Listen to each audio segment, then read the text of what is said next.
Bismillahirrahmanirrahim. In last lesson, we have done our worked example 1 in last. So now our next topic is notation of a function. Notation of a function, it simply means that how we will represent our function. So here is the domain of the function is the set of x. ये this is our arrow diagram of a given function, ये एक arrow diagram है. अब इसकी जो domain होगी इस set की वो ये गिवन है 1 2 3 4. तो डोमेन का सेट क्या होगा 1 2 3 4. और जबकि ये इसकी को डोमेन है और इट इज़ नॉट नेसेसरी कि को डोमेन के तमाम एलिमेंट्स आपके पास इंक्लूडेड हों, राइट. तो ये टोटल ये पूरी की पूरी हमारी को डोमेन है, जिसमें से हमारे फंक्शन के जो इमेजेस हैं जस्ट वी हैव 4 5 6 एंड 7. ठीक है. नाउ अब ये सेट की रिप्रेजेंटेशन है. नोटेशन ऑफ अ फंक्शन के सेट को हाउ वी रिप्रेजेंट कि x is the function of y या x टेंड्स टू y. इसमें जो x हमारे पास होता है we indicate x as a domain and y has a codomain. Basically ये जो रिप्रेजेंटेशन है सेट की इसका क्या मतलब है, x is the domain of the function and y is the codomain of the function. Now see here कि for a function f is the function of x to from y in which each element x in the domain. x ये जो domain है इसके तमाम जो elements हैं उनके unique images होते हैं. ये लास्ट लेसन्स में हमने बहुत अच्छे तरीके से इन चीज़ों को किया है. So I hope you are clear to this. Now next we often say y is a function of x and write it as y is equals to fx. The function may be written as function को इस तरह से भी लिखा जा सकता है linking an element of the domain to its image. अच्छा यहाँ पे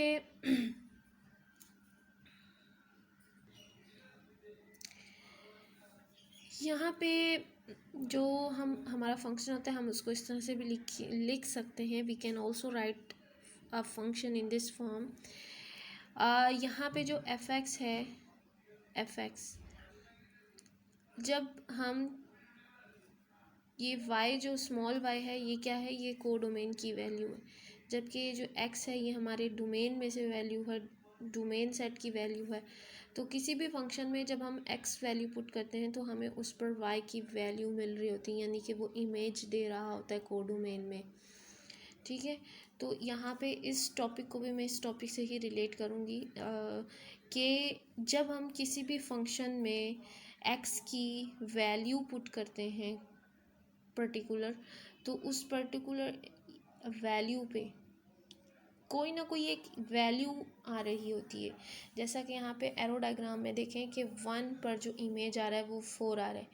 को डोमेन में और भी तो एलिमेंट्स हैं, 1 है 2 है 3 है 4 5, लेकिन जो डोमेन का एलिमेंट है 1 वो यहाँ पे किसके साथ लिंक कर रहा है, 4 के साथ. यानी कि ये एक ऐसा फंक्शन है जिसमें हमने x is equals to 1 put किया तो उसकी जो वैल्यू हमें मिली वो 4 मिली. ठीक है. तो जो आपके पास डिफरेंट वैल्यूज़ आते हैं x की वैल्यू पुट करने पे, जो y के वैल्यूज़ आ रहे होते हैं वो बेसिकली हमारे पास रेंज ऑफ द फंक्शन होती है. रेंज ऑफ द फंक्शन और को डोमेन में डिफरेंस यहाँ पे क्लियर करें कि 1 2 3 4 5 6 7 8 ये पूरा जो सेट है, ये तमाम का तमाम जो सेट है ये को डोमेन है. और ऑन द अदर हैंड जो इस फंक्शन की रेंज है, रेंज का जो सेट है वो आपके पास just have the elements 4 5 6 and 7, right. Codomain आपके पास ये पूरा सेट होगा, जबकि रेंज का सेट क्या होगा, जो इमेजेस आपके पास आ रहे हैं जो डिफरेंट एक्स की वैल्यूज़ लेने पर, ये एक्स की डिफरेंट वैल्यूज़ हैं. तो x की डिफरेंट वैल्यूज़ लेने पर जो इमेजेस आ रहे हैं उनका सेट आपके पास कहलाएगा रेंज। नेक्स्ट है we have now work example 2। in this we have given two functions. First we will see its topic, determining dependent and independent variables, dependent and independent variables. तो यहाँ पे देखें कि डिपेंडेंट कौन सी चीज़ होगी कि यानी कि जैसे अगेन इस डायग्राम में देखते हैं ये जो तमाम वैल्यूज़ हैं 1 2 3 4 these all values are independent, ठीक है। जबकि अगर हम 4 5 6 7 वैल्यूज़ को देखें तो these are dependent on this. So 4 5 6 7 are called dependent variables और डिपेंडेंट वैल्यूज़, जबकि ये हमारे पास इंडिपेंडेंट है, ठीक है। एफ ऑफ 2 का सिंपल क्या मतलब है कि एफ एक्स लिखा हुआ है, आप एफ ऑफ 2 लिखेंगे तो यहाँ पर एक्स की जगह पे 2 हो जाएगा, एक्स को 2 के इक्वल लेंगे तो 3 2 6 6 प्लस 2 8 हो जाएगा। इसी तरह f of -5 we will solve f of 1/3। Now see here g of 3, यहाँ पर g फंक्शन की बात की गई है तो अब हम x की वैल्यू 3 g फंक्शन में पुट करेंगे। 5 मल्टीप्लाई बाई 3 -4 और ये आपके पास हो जाएगा 11। अब see it's 7 part and 8 part also 9 part. ये तीनों पार्ट्स हैं वो थोड़े से डिफरेंट हैं। यहाँ पर देखें f of 1 plus g of 2, यहाँ पर इस स्टेटमेंट का क्या मतलब क्लियर हो रहा है कि इसमें जो फंक्शन एफ है उसमें x is equals to 1 put करना है और उसका सम लेना है जी फंक्शन के साथ where the value of x is equals to 2, right. तो इस तरह से आप इसमें वैल्यूज़ पुट करने के बाद इनको सिंप्लीफाई करेंगे, you will get your required value. Now see 8 में क्या कहा जा रहा है कि we find the value of x for which f of x is equals to g of x, यानी कि जो दोनों फंक्शन की वैल्यू है वो इक्वल आ रही है विच इज़ एक्स। तो हमने क्या करना है, सिंपल फंक्शंस बोथ फंक्शंस को इक्वेट करना है, दोनों फंक्शन को इक्वल रख लेना है और फिर हम उसको सॉल्व करेंगे। So we will get the value of x is equals to 3।